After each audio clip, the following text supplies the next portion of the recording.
unruptured intracranial aneurysm. Okay. This time he's going to take it from another angle, which I think it's the imaging view. So it's going to be more interesting for me. Go ahead. Okay. Thank you, Fawaz, and thank you again for the MENASO to give us this opportunity to discuss this unusual topic. It's an offbeat of stroke and ischemic strokes, and we're really thankful for this opportunity. I have a few disclosures that are not related to this talk. I always start my talks by honoring my mentors because there are two things that we ought to learn from history: that we are in ourselves not superior to our fathers, and other that we are shamefully and monstrously inferior to them if we don't advance beyond them. So again, this is kind of an obligatory introduction. The management of unruptured aneurysms remain controversial. They're rather common. They're 2% of the population, but we have to always keep in mind that 1 month case mortality of subarachnoid hemorrhage reaches 30 to 50%. So we're not talking about a trivial disease. What is the population, our population, prevalence of aneurysms in general? The subarachnoid hemorrhage was reported in the international studies to be 6 to 10% of all strokes. In the kingdom, there's a study that was done by Professor Ammar and Dr. Saad al-Rajah from then called King Faisal University in the 90s, that the subarachnoid hemorrhage incidence is low as 1 to 2%. And I think this is underreporting. We still have to work on the incidence by national registries and such. So that is work to be done. But the story starts from here. This is a person. This is not a patient yet. We are used to the grayscale. We can put color onto the 3D models of the vessels. But if we look at the shear wall stress and the flow dynamics, you can see a completely different story. So this person, and I choose the word person carefully, there is no aneurysm in this one, yet we see different shear wall stress on the right-hand lower image, where you see a lot of red. We're indicating a lot of shear wall stress, and that's in a bifurcation, and in the posterior circulation in the P1 and the basilar tip. While the green or the blue is low stress, and these are segments that are not perceived to be forming an aneurysm anywhere in the near future. So is it pure mechanics that the pounding on the wall does this? Or is it environmental factors, is it genetic factors, or is it a combination of both? And you can see here there's a lot of factors, tumor necrosis factor, IL-1 and IL-6 and selectin, and all these things that we hear in inflammatory pathways. They are applicable in the wall of the aneurysm, and it tells you that it's a war zone where the aneurysms are forming. And so here, the story is that the wall gets thinner and the muscular layer gets weaker with time. And if you add more risk factors, so someone who has the genetic constituent to have this derangement, and they add to themselves smoking or consumption of alcohol or drug abuse, then it becomes a more accelerated process. And when there is a point in time when these processes get self-perpetuating and they just continue, and the aneurysms will keep growing even if the patient corrects themselves. So what are the factors that lead to such self-propagation? Is some of them are genetics, like the derangement in the endothelial nitrous oxide synthase, and these are like graded mutations. So if the person has one allele mutated, they're low risk. If they have 4 alleles mutated, they are high risk. And remember, we're talking about a killer hemorrhage. 50% of patients will die in the first month, and 50% of those who survive cannot take care of themselves. So we are fortunate that in the last couple of decades, there is an advancement in the diagnosis and higher pickup rate from different non-invasive modalities. And the latest addition is the wall imaging and the inflammatory processes being detected in such aneurysms, regardless of the size.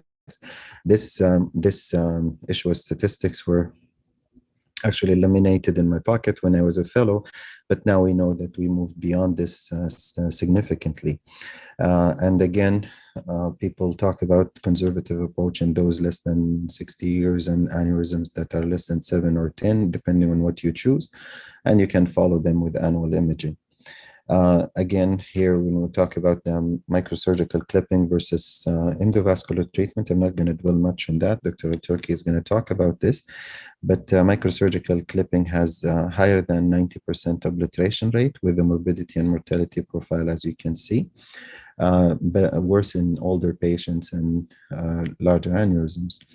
When we look at endovascular therapy, unlike the perceived notion that endovascular therapy does not achieve as good as surgical clipping, now it's paralleling it with the advances in the material technology and durability of the material that we have, with a morbidity or mortality profile that is more or less similar to aneurysms, to clipping of aneurysms, and the worst candidate of posterior circulation and larger aneurysms. So the first thing that we have to keep in mind is we keep it simple. If you can do it with one item, you can do it with one item. If it's less invasive, you do it less invasive. And that's coming from me as a surgeon. I will go for coiling first strategy if the patient is a candidate for it. And again, we are moving against the target that before the acceptable morbidity of the procedures was 8%, but now the acceptable morbidity, the consent rate should not exceed 4.5% for simple procedures, not the complicated ones where you use different modalities of treatment. Again, this is going to show the same image that Dr. Faisal showed, where there is an increased number of pickup in aneurysms, unruptured aneurysms across the years. And here again, we're kind of looking at the same paradigm where the variability exists in every aspect of the formation of the aneurysm, the formation, the growth, and the secondary changes and the rupture. So to put some aspect into this is the flow dynamics. And here you can see that the aneurysm on the top has within it blue signal. But when you look at the aneurysm at the bottom, it has a lot of red in it. So that is something that gives you the indication that there is a lot of pressure waves inside the aneurysm that can justify the understanding that this aneurysm might rupture and might bleed and might form a bleb and all these things. So here again, it's not size that is the matter. And you can see that irregular shape aneurysms uniformly have high shear wall and have high flow pressure within them. And this is a better illustration of the shear wall stress net. And you can see in the top right one, this is a large aneurysm, uniform in shape more or less, but it has a lot of shear wall stress at the neck, while the one at the bottom, and I just skip out of here just to use the arrow. So this one is similar to size to this one, and you can see this is all blue, so it's all cool and calm and collected, while this one is going crazy with all the red.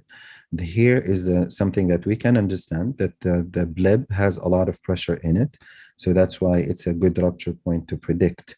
And you can see this is a large aneurysm. The vessels are very small, and you can see that the pressure is really at the dome of the aneurysm. Now we move to another thing that is being picked up in the literature, which is the role of genetics in predicting this. And this is work that we are doing in our university, where we look at microRNAs and use them as predicting factors for rupture or unruptured situation. Leave all this talk aside, like theoretical ones, and we can see that what we are doing is that we are still treating aneurysms that are unruptured. That you can see the left-hand side, the number is more or less increasing for, more or less the same for clipping unruptured aneurysms, while the one in the top, we are treating more and more unruptured aneurysms with endovascular means. And if you compare this to rupture ones, there is a crossover here at 2006, where the clipping fell in place for endovascular therapy for ruptured aneurysms. There is a lot of discussion about if we can use medications to help with this. I'm not going to dwell on this. So here are the aneurysm parameters that we look into: size ratio. I'll explain this in a second. Aspect ratio, bottleneck factor, depth and width ratio, inflow angle and vessel angle, aneurysm inclination and irregular shape, and bifurcation of aneurysm incorporating a vessel. So this is the aspect ratio, and we all know this because it's written in the neurosurgical books that an aspect ratio of higher than a certain number, I'm not going to pick one not to be biased, it is something that will predict a rupture. But another thing that we look into is, from a hemodynamic point of view, is aspect ratio plus the angle of the flow. And you see that the aneurysm being tilted to one side is predictive of more aneurysm rupture. Again, with the irregularity and the aneurysm flow is something that can predict rupture of the aneurysm. Size ratio is really important because a 5 millimeter aneurysm on a 7 millimeter vessel is completely different than a 5 millimeter aneurysm in a 3 millimeter vessel. So it's a completely different dynamic. It is completely different stresses. And that is why we have to be careful when we look at aspect ratio alone. We have to correlate this aneurysm within the vessel that is harboring it. And that's how we can make better predictions on these aneurysms. So if you put it all together, it becomes really complicated, whether there is the shape, the wide neck, is it a wide neck with a little bit of a shelf that coils might stay there, or you need to put an adjunctive device to create that buttress where the aneurysm coil, for example, will stay, or you need to put a stent in this. So it becomes really, really belabored discussion to do something like this. But let's get to a simple fact. We're looking at the images in 2D, but the vessels are in 3D. And whatever you draw at the bottom, when you put it in 3D, it looks like this. It's looked like the top. There is a different orientation of the aneurysm altogether than the vessels. Like this, for example, here, you can appreciate that the internal carotid artery, sometimes the origin of the posterior communicating anterior choroidal, they're really, really small and fine and all this. But sometimes there is a hump in the PCOM that predisposes it to formation of aneurysms, or there is an infundibulum that can grow and form an aneurysm. So that's an unfavorable morphology to begin with. The other thing is the middle cerebral artery, and you can see that middle cerebral artery bifurcation or trifurcation, they're not flat panel. They can be pointing up and they can be branching. It's an early branching or late branching. All of them pose different stresses on the bifurcation elements. The ACA, the anterior cerebral artery, is a different orientation altogether, with the ACON being there. The vessels could be unequal, could be turned, and that can create a jet flow in one or the other of the branches. It can be trifurcation. So it can be very unpredictable if you want to look into it in details. So again, this is the most important thing. And when we talk about flow dynamics, is that we have to believe that there is asymmetry around the aneurysm. So there is no such thing as a perfectly symmetrical aneurysm, because by the laws of flow dynamic, any symmetrical flow will abolish the flow within the aneurysm. The blood will go equally in the bifurcation, and the aneurysm will thrombose instantly. So there is always an asymmetry element to this, and you can see that, for example, in this one, the asymmetry is minimal, so the aneurysm remains the same. But here the asymmetry is significant. The aneurysm grows to one side. If this goes more and more, it can incorporate the vessel or can form a bleb in this location.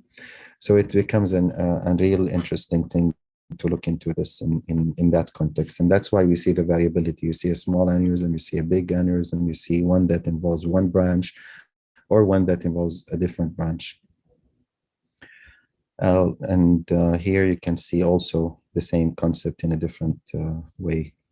But here I'll show you some of our work in King Fahd Hospital of the University, where we see this is an aneurysm that was previously coiled and now compacted, and you can see some filling within the aneurysm, and you see the jet flows, the little twigs there within the aneurysm filling.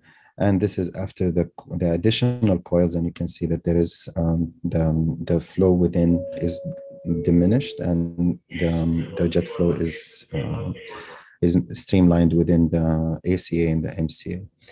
This is another example, and this is really interesting because when you look, this is an ACOM aneurysm with the turbulent flow in all the ACA segments. But after the coiling, it became streamlined. And that is something that we're trying to understand, and we're working with this, trying to elaborate more on this and understand how the coiling of aneurysms can change these things, and probably have better prediction on how the behavior of an unruptured aneurysm can be added to the factors that we can use to predict and accordingly justify treatment. So again, it's not only the 3D image, it's the 3D image, genetic images, and hopefully one day we can incorporate the flow dynamics and hemodynamics into our decision making and have better objective handle on how to decide. One thing that is really important when we are counseling these patients is to inform them about the risks objectively. Pick a scale, pick an imaging modality that you can follow longitudinally, and correct any modifiable risk factor, engage in multidisciplinary approach, consider enrollment in trials, because that is how we can grow our collective understanding, and screen only if indicated. And please avoid emotional manipulation. The words like you have a ticking time bomb in your head.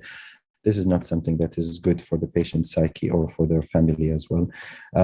Base a decision on a single criteria like the size. That's getting redundant. Honestly, there is a lot of factors that we have to look into: patient factor, aneurysm factor, and follow-up factor that might come up. Never encourage patients to restrict their lifestyle. They have to live, they have to work, they have to be productive to society, and we help them as much as we can to achieve that. And don't screen liberally, because we're going to pick more patients than necessary and maybe create more problems for them and for ourselves. So just to simplify, we have certain kind of a guiding principle. Younger patients, smaller aneurysms, just leave them alone. If it's younger patients and large aneurysms with risk factors, it's better to be treated. Older patients will be more liberal in treating them to avoid them bleeding while they're sick to begin with, and they succumb to their disease. So still, it's not an exact science. We're still having a lot of kinks to work with, but we're going to get there eventually. And we have to keep improving our understanding and learn the technologies that are new. And I'm really happy to see that in our region, we have people who are treating from a surgical aspect and from the interventional aspect from multiple disciplines. And this is something that I think is unique to our region, and we're very, very hopeful to see more of it replicate around the world. I have a lot of people to thank, and my team from neurointervention, and we're happy to say that it's covering all disciplines: neurosurgery, neurointerventional, radiology, and neurology. And we are backed up with a great stroke team and neurocritical care team, and we don't forget our nurses and our techs. Without them, we cannot do any of this. And God bless our families and for their tolerance and keeping up with our heavy duty work. Thank you very much. Thank you, Dr. Hosam. Actually, it is very, sometimes when you give this nice, well-illustrated talk, sometimes it's very clear for you, but sometimes it's confusing us more. But we'll leave the question at the end, and